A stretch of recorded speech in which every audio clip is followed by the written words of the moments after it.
Today we are going to learn chapter 11 soil erosion. Soil erosion. Soil क्या होता है बेटा? हमारे जो खेतों की जो मिट्टी है, ये ग्राउंड का जो अपर लेवल है, जो सोइल है, उस मिट्टी को ही हम क्या कहते हैं? सोइल कहते हैं। एरोजन, एरोजन का मीनिंग है कि मिट्टी का कटाव। जैसे कि आप डायग्राम में भी देख पा रहे हैं, ये खेतों के अंदर ये बड़ी बड़ी लाइनें सी बन गई है ना, गड्ढे से बन गए हैं। ये कैसे बने भाई? बारिश होती है या फ्लड वगैरह आ जाता है, बाढ़ आ जाती है, तेज बहाव का कोई भी पानी आता है, तो वो मिट्टी को अपने साथ बह के ले जाता है। उसके बहाव के साथ मिट्टी कट जाती है। तो इस मिट्टी के कटाव को हम क्या कहते हैं? Soil halogen. तो आज के चैप्टर के अंदर हम सोइल एरोजन, उसको कैसे प्रिवेंट किया जाए, कैसे मिट्टी के कटाव को हम बचा सकते हैं, ये सभी चीजें आज हम लर्न करने वाले हैं। तो चलिए स्टार्ट करते हैं सोइल एरोजन। और आज का हमारा टॉपिक भी यही रहेगा, soil halogen and soil conservation, कि सोइल को कंजर्व कैसे किया जाए। तो ये आज के टॉपिक हैं जो हम लर्न करेंगे। चलिए स्टार्ट करते हैं बेटा। Soil halogen.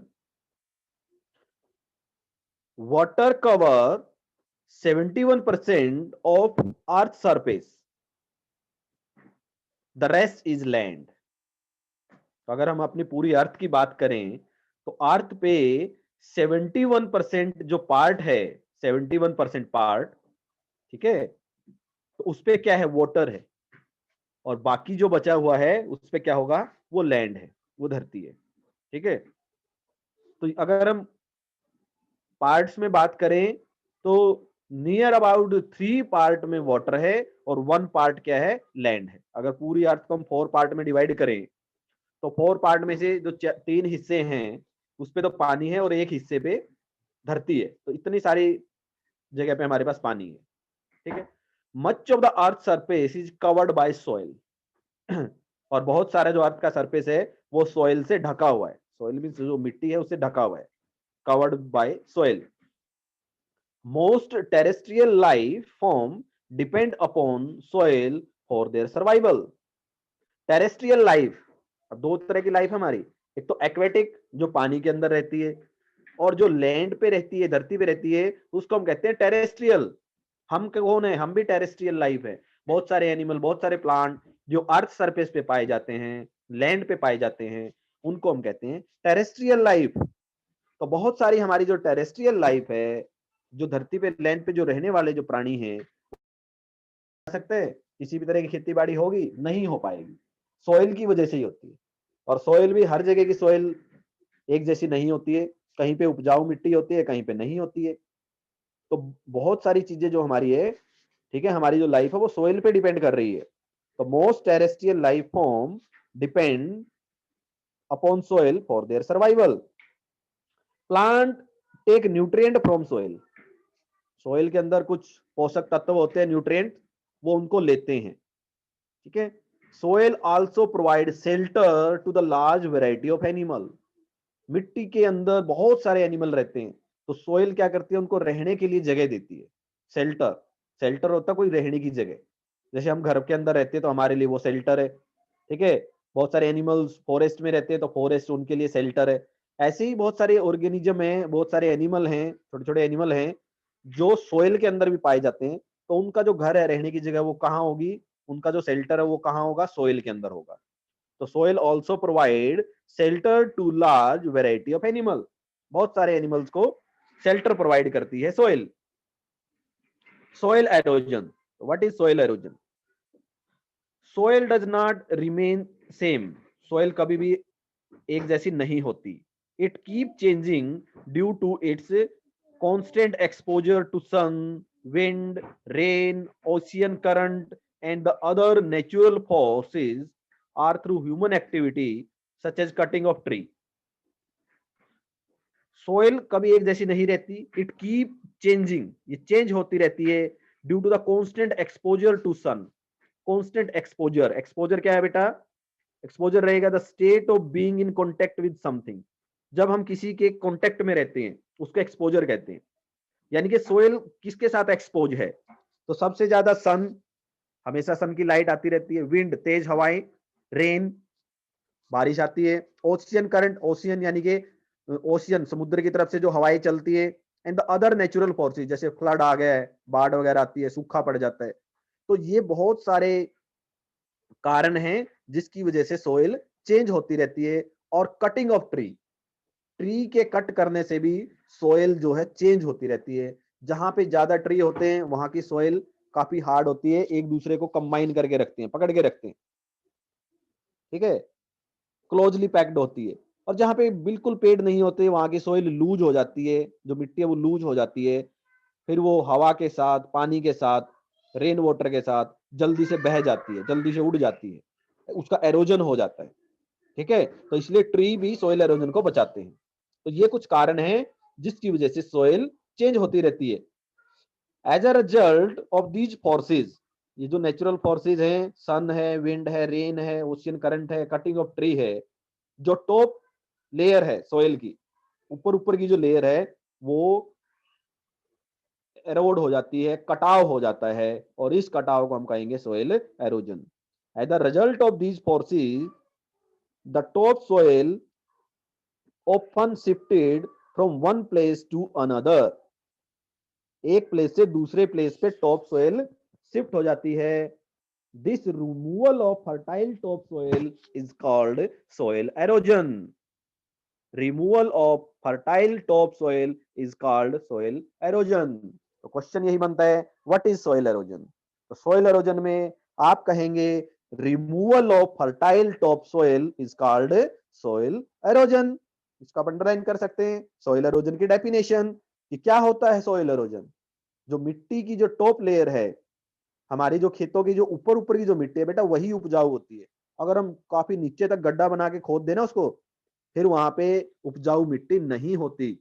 ये कुछ एक फीट तक होती है, 1 फीट 2 फीट, कुछ ऊपर ऊपर की जो लेयर होती है ना, वही उपजाऊ मिट्टी होती है, उसी के अंदर अच्छी खेती बाड़ी होती है। तो अगर वही टॉप लेयर रिमूव हो जाएगी तो उस प्रोसेस को हम क्या कहेंगे, सोइल एरोजन। तो फिर से सुनिएगा, सोइल एरोजन की definition, removal of fertile top soil is called soil erosion. Soil erosion is a slow and steady process. ये एक धीरे धीरे और लगातार होने वाला प्रोसेस है। इट इंक्रीज ड्यू टू, ये कुछ एक कारण है जिसकी वजह से सोइल एरोजन बढ़ सकता है या बढ़ जाता है। कटिंग डाउन ऑफ ट्री, बहुत सारे पेड़ों को जब हम काट देते हैं तो सोइल एरोजन बढ़ जाता है। और कटिंग डाउन ऑफ ट्री को हम कहते हैं deforestation.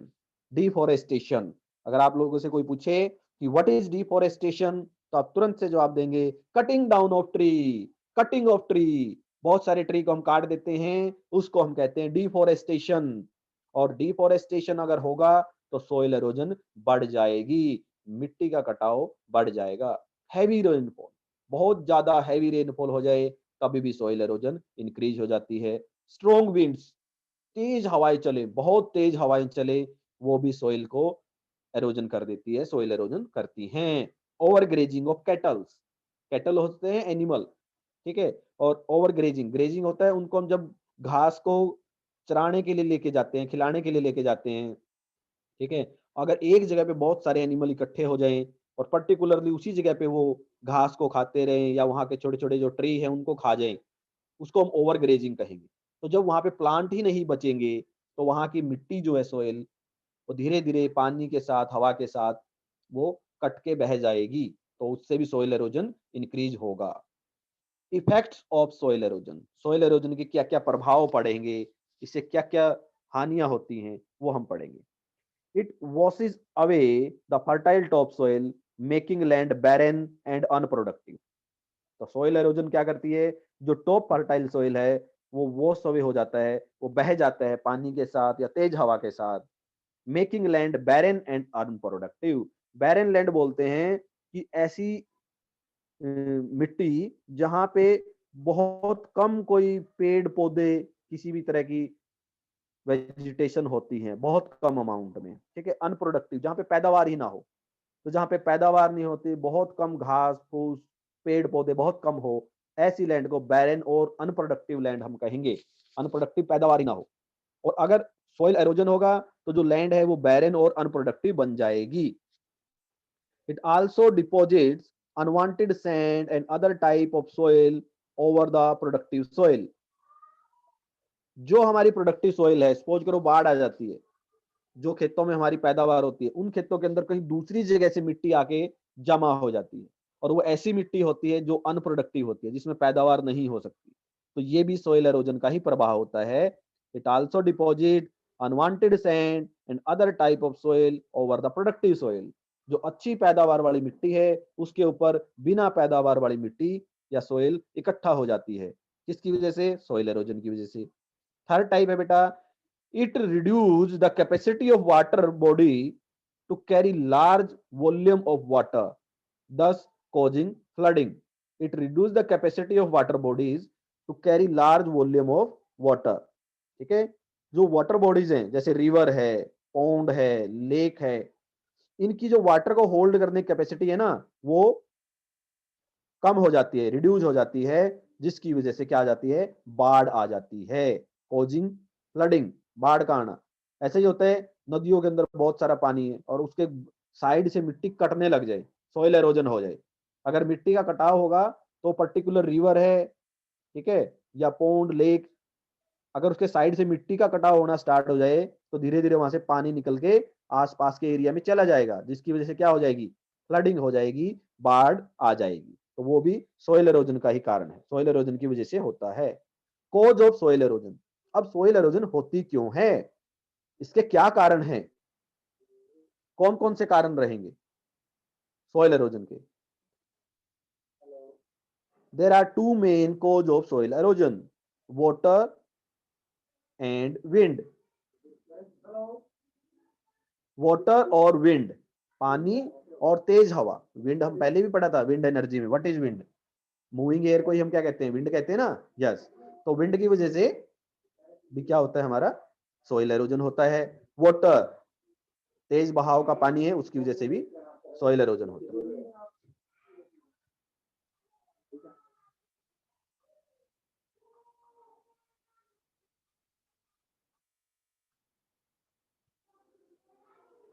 Soil erosion by water.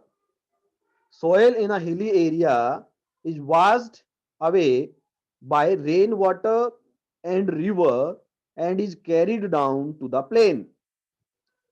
Soil in a hilly area, जो हिली एरिया की सोइल है, पहाड़ों की जो मिट्टी है, वो रेन वाटर के साथ बह जाती है, और जो नदियां हैं, नदियों के द्वारा कहां पे लेके आई जाती है? वो प्लेन एरिया में। जैसे अगर हम अपना एरिया की बात करें, ये प्लेन एरियाज है, और अगर हम बात करें हिमाचल, जम्मू एंड कश्मीर, लद्दाख, ये वाला जो एरिया है, ये कौन से एरिया है? ये हिली एरिया है। तो हिली एरिया में जब बारिश होती है, पहाड़ों से मिट्टी नदियों में बह के, और हमारे जैसे ग्राउंड एरिया है, ठीक है, हरियाणा, पंजाब, हिमाचल, ये उत्तर प्रदेश, ये वाले जो एरिया है, ये ग्राउंड एरिया है, इन एरिया में वो आ जाती है, ठीक है, is carried down to the plain. This soil deposit on river bed and is known as silt. ये जो सॉइल है, ये रिवर बेड, रिवर की जो नीचे की जो सतह है, उस पर बैठ जाती है, and is known as silt, और इस सॉइल को हम कहते हैं silt. This is known as silt, which is rich in organic matter and is very fertile. और ये ऑर्गेनिक मैटर इसके अंदर होते हैं जो बहुत ज्यादा उपजाऊ होते हैं, ठीक है। ऑर्गेनिक मैटर रहेंगे बेटा जो खेती की जो पैदावार में हेल्प करें, इस तरह के सब्सटेंस, न्यूट्रिएंट जिनको हम कहते हैं, पैदावार को बढ़ाने वाले तत्व जो होते हैं, उनको ऑर्गेनिक मैटर हम कहेंगे। और वो सोइल की उपजाऊ शक्ति को बढ़ाते हैं, फर्टाइल बनाते हैं उसको। Soil halogen by wind, wind से जो सोइल एरोजन होगी, कैसे होंगी विंड से सोइल एरोजन? तेज हवाएं चलती हैं, और तेज हवाएं क्या करती हैं? अपने साथ मिट्टी को उठा के एक जगह से दूसरी जगह पे ले जाती है। तो तेज हवा के चलने से भी क्या होती है? सोइल एरोजन होती है। The top fertile soil is blown away by strong wind and get deposit at other places. तो तेज हवा के चलने से भी क्या होता है?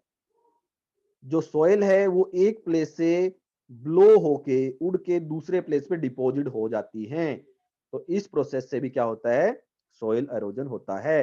तो दो मेन कारण क्या रहे हमारे, soil halogen by water and soil halogen by wind.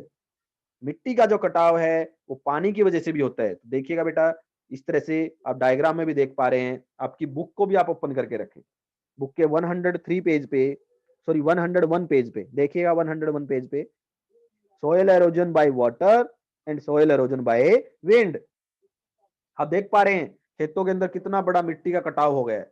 अब इस तरह का अगर हमारे खेतों में हो जाए तो कैसे पैदावार होगी, बिल्कुल नहीं होगी। तेज हवाएं चलती हैं तब भी बहुत सारी मिट्टी एक जगह से उड़ के दूसरी जगह पे चली जाती है, वो भी किसका कारण बनती है, सॉइल एरोजन का। तो ये सॉइल एरोजन के मेन इफेक्ट रहते हैं। तो इस तरह से बेटा आपने ये टाइम टू आंसर इसको ट्राई करना है। State whether the following statement are true और फॉल्स, ट्रू हैं या फॉल्स हैं, इसको भी खुद से एक बार ट्राई करेंगे। नेक्स्ट है soil conservation. The second topic is soil conservation.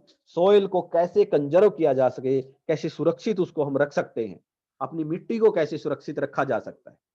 हम ऐसे क्या क्या चीजें करें कि जिससे सोइल एरोजन बच जाए, कम हो जाए सोइल एरोजन, और हमारी मिट्टी बच जाए, मिट्टी का कटाव कम हो जाए और हमारी जो सोइल है वो बची रहे, वो डैमेज ना हो।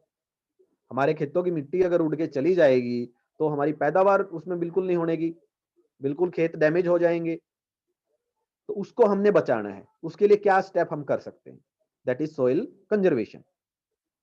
प्रिवेंशन और reduction of soil erosion is called soil conservation. Soil erosion को बचाना या उसको प्रिवेंट करना या कम करना, उसको क्या कहेंगे हम, सोइल कंजर्वेशन कहेंगे। सोइल कंजर्वेशन, तो कंजर्वेशन होता है किसी चीज को बचाना। तो सोइल को बचाना है तो क्या करना पड़ेगा, सोइल एरोजन को कम करना पड़ेगा या बिल्कुल ही रिड्यूस करना पड़ेगा। तो उससे क्या होगा, हमारी जो सोइल है वो कंजर्व हो जाएगी, वो सुरक्षित रहेगी। तो सोइल कंजर्वेशन, तो सोइल कंजर्वेशन क्या होता है बेटा, प्रिवेंशन और reduction of soil erosion is called soil conservation, उसको सोइल कंजर्वेशन हम कहेंगे। तो कैसे करें भाई, सबसे पहला काम है एफोरेस्टेशन। डिफोरेस्टेशन हमने अभी अभी लर्न किया है। डिफोरेस्टेशन में क्या था, पेड़ों की कटाई जो हम करते हैं, cutting down of tree, cutting down of tree को कहते हैं डिफोरेस्टेशन। प्लांटिंग ट्री, पेड़ लगाना, पेड़ बहुत ज्यादा मात्रा में उगाना, उसको हम कहेंगे एफोरेस्टेशन। एफोरेस्टेशन क्या होता है, ज्यादा से ज्यादा मात्रा में, ज्यादा से ज्यादा अमाउंट में अगर हम पेड़ लगाते हैं, पौधे लगाते हैं, तो उनको हम क्या कहेंगे, एफोरेस्टेशन कहेंगे। तो प्लांटिंग ट्री, ज्यादा से ज्यादा पेड़ लगा के, पौधे लगा के हम सोइल एरोजन को बचा सकते हैं, सोइल को बचा सकते हैं। तो प्लांटिंग ट्री, पहला तो मेथड ये है। The root of tree and grasses hold the soil firmly. Firmly होता है अच्छे से पकड़ के रखती हैं, ग्रासेस और ट्री की जो रूट हैं वो मिट्टी को अपने साथ पकड़ के रखती हैं ऐसे।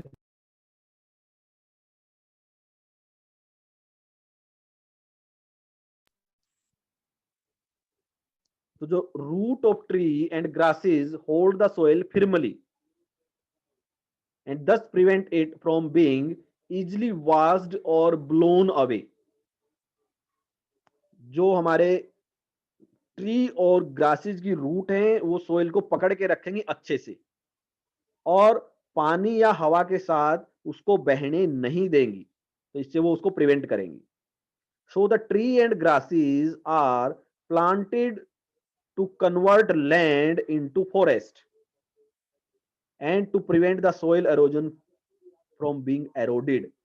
तो इसीलिए ज्यादा से ज्यादा अगर हम क्या करें, ट्री और प्लांट करें, तो वो लैंड को किस में बदल देंगे, फॉरेस्ट में बदल देंगे। और जहां ज्यादा ज्यादा से ज्यादा फॉरेस्ट होंगे वहां पे सोइल एरोजन कम हो जाएगा।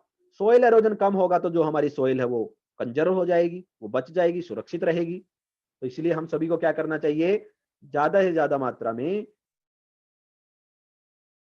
This is also known as afforestation. तो क्वेश्चन बनता है what is afforestation, planting of tree. Planting of tree is known as afforestation. Planting of tree को हम क्या कहेंगे, एफोरेस्टेशन कहेंगे। कि अगर हम ट्री को प्लांट करते हैं तो एफोरेस्टेशन कहते हैं। सेकंड टाइप है मेकिंग एम्बैंकमेंट। एम्बैंकमेंट एम्बैंकमेंट क्या होता है बेटा, डायग्राम में देखिए, नदियों के किनारे पे हम पत्थर वगैरह लगा देते हैं। जो नदियों के किनारे होते हैं ना, वहां पे पत्थर वगैरह, ठीक है, या मिट्टी डाल के पत्थर वगैरह लगा देते हैं, उसको एम्बैंकमेंट कहते हैं। किनारे बना देते हैं, किनारे को बनाना, ठीक है, उस प्रोसेस को कहते हैं एम्बैंकमेंट। तो अगर हमने वहां पे पत्थर वगैरह लगा रखे हैं, तो उससे क्या होगा, मिट्टी का कटाव नहीं होगा, सोइल एरोजन नहीं होगा। सोइल एरोजन नहीं होगा तो वो जो किनारे हैं वो टूटेंगे नहीं, टूटेंगे नहीं तो पानी जो नदी के अंदर से ही चलता रहेगा, फ्लड नहीं आएगी, बाढ़ नहीं आएगी। लेकिन अगर वो किनारे वो टूट गए सोइल एरोजन की वजह से, तो आसपास के एरिया में वो पानी घुस जाएगा और फ्लड आ जाएगी, बाढ़ आ जाएगी। तो अगर हमने वहां पे भी सोइल एरोजन को कम करना है, तो हम क्या करें, एम्बैंकमेंट बनाए, पत्थर वगैरह डाल के किनारों को मजबूत करें, उसको हम कहते हैं embankment, making embankment. Fast flowing river also cause soil erosion. Fast flowing river also causes soil erosion. जो तेज चलती हुई जो नदी है वो सोइल एरोजन का कारण बनती है, उसका पानी धीरे धीरे किनारों से मिट्टी को काटता रहता है। So embankments made of rock and stones are built on the bank of the river to reduce soil erosion. तो सोइल एरोजन को कम करने के लिए नदियों के जो किनारे होते हैं, बैंक्स मीन किनारा, नदी का किनारा, नदियों के किनारों पे पत्थर और स्टोन्स की हेल्प से हम क्या बनाते हैं, एम्बैंकमेंट्स बनाते हैं, उनके किनारों को मजबूत करते हैं। उस प्रोसेस को हम एम्बैंकमेंट कहते हैं। और एम्बैंकमेंट क्या हेल्प करता है, सोइल एरोजन को कम कर देता है, मिट्टी के कटाव को कम कर देता है। जब मिट्टी का कटाव कम होगा तो सोइल कंजर्व हो जाएगी, सुरक्षित रहेगी, बच जाएगी कटाव होने से। तीसरा प्रोसेस है मेकिंग डैम्स। बांध हम बना सकते हैं। डैम, डैम होता है कि नदी पे एक तरफ एक पूरी बड़ी दीवार बना दी जाए और उस दीवार के पीछे पानी को इकट्ठा कर लिया जाए, उस प्रोसेस को हम कहते हैं डैम। डैम के बनाने से भी सोइल एरोजन को कम किया जा सकता है। Flood causes a great damage to the soil through soil erosion. जो बाढ़ होती है, बहुत सारा पानी घुस जाता है आसपास के एरिया में, उसकी वजह से भी सोइल एरोजन होती है। So the dams are built on rivers to control the force of flood water. जो फ्लड वाटर का जो फोर्स है उसको कंट्रोल करने के लिए, नदी के जो पानी है उसके बहाव को कंट्रोल करने के लिए उसके ऊपर हम डैम बना देते हैं, बांध बना देते हैं। तो डैम बनाने के बेटा बहुत सारे बेनिफिट होंगे। एक तो फ्लड को रोक दिया, दूसरा वो जो पानी इकट्ठा होगा उसको बहुत एक ऊंची सी दीवार से नीचे गिराया जाएगा और उस रनिंग वाटर से हम इलेक्ट्रिसिटी भी पैदा कर सकते हैं। हाइड्रो पावर प्लांट बिल्कुल पढ़ा है हमने, यस। तो वो हाइड्रो पावर प्लांट ऐसे ही बनते हैं, डैम्स हम बनाते हैं, पानी को इकट्ठा करते हैं, फिर उस रनिंग वाटर से हम जनरेटर को रन करते हैं, जनरेटर रन होगा तो क्या प्रोड्यूस होगा, इलेक्ट्रिसिटी प्रोड्यूस होती है। तो वो तो पावर प्लांट की बात थी, हमने प्रीवियस चैप्टर में किया था, एनर्जी वाले में, वर्क एनर्जी और फोर्स वाले में। यहां पे हम क्या कर रहे हैं कि डैम के बनाने से, जैसे डायग्राम में भी दिख रहा है आपको डैम्स, तो डैम्स को बिल्ड करने से सोइल एरोजन को भी कम किया जा सकता है। और सोइल एरोजन कम होगा तो सोइल क्या हो जाएगी, कंजर्व हो जाएगी, सुरक्षित रहेगी। प्रिवेंटिंग ओवर ग्रेजिंग, हमने कारण में पढ़ा था कि ओवर ग्रेजिंग से सोइल एरोजन होती है। एक ही जगह पे बहुत सारे एनिमल घास वगैरह खाते रहते हैं, छोटे छोटे जो प्लांट्स हैं उनको खा जाते हैं। जब छोटे प्लांट ही नहीं होंगे तो बड़े ट्री कहां से बनेंगे। तो एक जगह पे बहुत सारे एनिमल इकट्ठे होके एक ही एरिया पे घास खाते रहते हैं, उसको हम ओवर ग्रेजिंग कहते हैं। एक दिन क्या होगा, वहां की बिल्कुल सारी घास खत्म हो जाएगी। जब एक एरिया में घास ही नहीं बचेगी, कोई प्लांट ट्री कोई पेड़ ही नहीं बचेंगे, तो वो कैसी धरती हो जाएगी, that becomes barren and unproductive. आया था ना ये बैरन, जहां पे उपजाऊपन कम हो जाए, खत्म हो जाए, कोई पैदावार ही ना बचे, ऐसी धरती को बैरन लैंड हम बोलते हैं। कोई पैदावार वहां पे नहीं है। जब कोई पैदावार ही नहीं होगी तो पानी के साथ, तेज हवा के साथ वो मिट्टी बह जाएगी, सोइल एरोजन हो जाएगा। अब हमने उसका रिवर्स करना है, ओवर ग्रेजिंग नहीं होने देनी। किसी एक पर्टिकुलर एरिया में कोई एनिमल घास खाने के लिए गए हुए हैं, तो अगले दिन कोई दूसरे एरिया में लेके जाएंगे ताकि कुछ दिन बाद वहां की घास बड़ी हो जाए। फिर दूसरे एरिया में गए तो उसको दूसरे एरिया में लेके जाएंगे ताकि वहां की घास भी कुछ दिनों बाद बड़ी हो जाए। हम बड़ा होने का टाइम उसको देंगे। अगर हम घास को बड़ा होने का टाइम ही नहीं देंगे और पशुओं को खिलाते रहेंगे तो ओवर ग्रेजिंग की वजह से सॉइल एरोजन होगा। हमने उसको रोक देना है, प्रिवेंट करना है ओवर ग्रेजिंग को। The top layer of the soil become loose due to overgrazing. Soil की जो टॉप लेयर है ओवर ग्रेजिंग की वजह से लूज हो जाती है and is easily blown away, और हवा के साथ वो बह जाती है। Overgrazing should be avoided in order to prevent soil erosion. ठीक है, तो ओवर ग्रेजिंग को हमें बचाना चाहिए, कम करना चाहिए, to avoid in order to prevent soil erosion, soil erosion को प्रिवेंट करने के लिए। और अगर सोइल एरोजन का प्रिवेंट हो जाएगा, सोइल एरोजन रुक जाएगी, तो हमारी जो मिट्टी है वो वैसे ही सुरक्षित रहेगी, वैसे ही कंजर्व रहेगी। तो ये मेथड है बेटा। ठीक है, तो ये 4 मेथड हमने पढ़े हैं। नेक्स्ट जो मेथड है दैट इज मेकिंग टेरेसेस। ठीक है, टेरेसेस, टेरेस बना के। टेरेस हम कहाँ बनाते हैं, ये हिली एरिया में ऐसा होता है। ठीक है, जैसे डायग्राम में भी आप देख पा रहे हैं ना, हिली एरिया में ऐसे देखो टेरेस बने हुए। ठीक है, तो इस तरह से टेरेसेस हम बनाते हैं हिली एरिया में ताकि जो मिट्टी है उसका कटाव कम से कम हो और सोइल बच जाए। In hilly area, when the water comes down a slope with great force, it causes huge damage by carrying away large amount of soil with it. Slope होता है ऊपर से नीचे की तरफ आते हुए, जो ढलान जो होती है पहाड़ों की, पहाड़ बिल्कुल स्ट्रेट तो होते नहीं है, ऊपर से ऐसे ढलान होती है, स्लोप होती है। तो उस स्लोप के साथ जब बारिश का पानी या नदियों का पानी जब नीचे की तरफ आता है तो बहुत सारी मिट्टी को अपने साथ बह के ले जाता है, सोइल एरोजन करता है। So broad and flat step are called terraces are formed to reduce the force of water coming down from the top of the hills.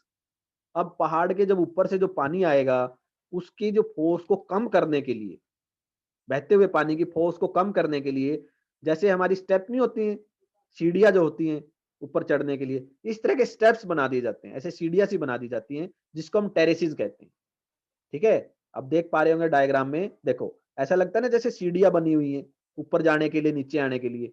तो इन टेरेसेस का मतलब क्या होता है, क्यों हम ऐसा करते हैं कि एक तो पानी आए बिल्कुल सीधा बहते हुए, वो बहुत सारी मिट्टी को अपने साथ लेके चले जाएगा, बहुत ज्यादा फोर्स उसके अंदर होगी। और एक ऐसी स्टेप्स हम बना देते हैं, टेरेसेस हम बना देते हैं, जो पानी आएगा ना उसकी फोर्स कम होगी, वो धीरे धीरे नीचे की तरफ आएगा। अब अगर पानी धीरे धीरे नीचे की तरफ आएगा तो मिट्टी का जो कटाव है, सोइल एरोजन, वो कम हो जाएगी। और अगर सोइल एरोजन कम होगी तो सोइल कंजर्व रहेगी। ठीक है, तो टेरेसेस का भी फायदा होता है। कहाँ पे हम टेरेसेस बनाते हैं, हिली एरिया में। ऐसे ग्राउंडेड एरिया में टेरेसेस नहीं बनाते, वहां पे वाटर की जो फोर्स है वो ज्यादा नहीं होती। in hilly area, the terrace farming also enable better use of hilly land for agricultural activity। अब जो हिली एरिया की जो लैंड है, टेरेसिस फार्मिंग से हम उसको एग्रीकल्चर एक्टिविटी में ले सकते हैं। वैसे तो हिली एरिया में मुश्किल है एग्रीकल्चर करना, लेकिन अगर इस तरह से टेरेसिस हम बनाएं तो टेरेसिस बना के भी एग्रीकल्चर की जा सकती है। तो terrace farming also enable better use of हिली लैंड फॉर एग्रीकल्चर एक्टिविटी। जो पहाड़ी जो एरिया है उसको एग्रीकल्चरल एक्टिविटी के लिए हम यूज कर सकते हैं। कैसे, टेरेस फार्मिंग से। तो these are some method by which we can conserve soil. तो सोइल कंजर्वेशन के ये बेटा 5 मेथड्स हैं आपके। Planting tree, making embankment, third construction of dam, fourth preventing overgrazing and fifth है मेकिंग टेरेसेस। तो आज के टॉपिक को बेटा एक बार मैं फिर से रिवाइज कर देता हूं, बिल्कुल स्टार्टिंग से। हमने आज किया क्या क्या है, हमने आज लर्न किया सोइल एरोजन। क्या होता है सोइल एरोजन, जो टॉप लेयर है सोइल की, फर्टाइल जो टॉप लेयर है उसका रिमूवल हो जाता है। तो removal of fertile top soil is called soil halogen, उसको हम कहते हैं सोइल एरोजन। तो सोइल एरोजन किस वजह से इंक्रीज होती है, वो होती है cutting down of tree, heavy rainfall, strong winds, over grazing of cattle, इसकी वजह से ये इंक्रीज हो जाती है। तो इफेक्ट क्या होंगे सॉइल एरोजन के, ठीक है, तो इससे जो हमारी जो लैंड है वो अनप्रोडक्टिव हो जाएगी। तो अनवांटेड सैंड एक जगह से दूसरी जगह पे इकट्ठा हो जाएगी, और जो हमारी जो वाटर बॉडी है उसकी जो वाटर को होल्ड करने की कैपेसिटी है वो कम हो जाएगी।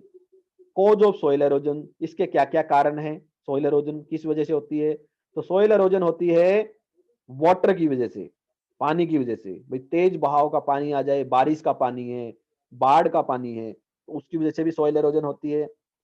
सॉइल एरोजन हो सकती है विंड से, विंड होती है तेज हवाएं जो बहती हैं, वो मिट्टी को एक जगह से उठा के दूसरी जगह ले जाती है, उससे भी सॉइल एरोजन होती है।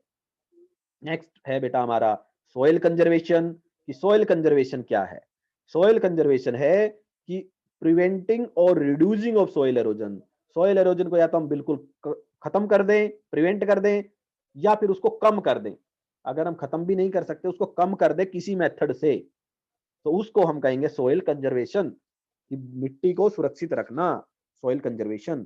तो देयर आर 5 टाइप्स, 5 तरीके से हम सोइल को कंजर्व कर सकते हैं। फर्स्ट है प्लांटिंग ट्री, प्लांटिंग ट्री को एफोरेस्टेशन भी कहते हैं, कि ज्यादा से ज्यादा मात्रा में हम पेड़ पौधे लगाएं, उससे भी सोइल एरोजन बच जाएगी।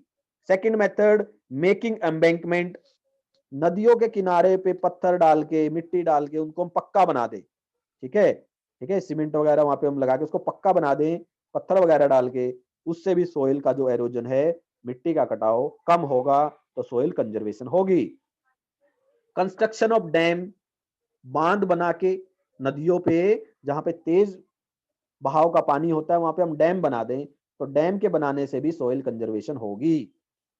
प्रिवेंटिंग ओवर ग्रेजिंग, किसी एक पर्टिकुलर एरिया पे हम ओवर ग्रेजिंग ना होने दें, एनिमल्स को ज्यादा घास एक ही जगह पे ना खाने दें, अलग अलग जगह पे उनको घास खाने के लिए लेके जाएं, तो ओवर ग्रेजिंग को भी हमने कम करना है। ओवर ग्रेजिंग कम होगी तो सोइल एरोजन कम होगा, सोइल एरोजन कम होगा तो सोइल कंजर्वेशन होगी। तो these are the 4 type. Fifth type है बेटा हमारा मेकिंग टेरेसिस। टेरेसिस होता है जिस तरह से हमारी सीढ़ियां होती है ना, सीढ़ी, सीढ़ी नुमा हम खेत बनाते हैं, ऐसे स्टेप्स बना देते हैं, और ऐसा हम करते हैं हिली एरिया में। हिली एरिया में स्टेप्स बना के जो फार्मिंग करते हैं उसको टेरेस फार्मिंग हम कहेंगे। तो ये टेरेसिस बनाने से भी जो फ्लोइंग वाटर है उसकी फोर्स कम हो जाएगी, मिट्टी का कटाव कम होगा, सोइल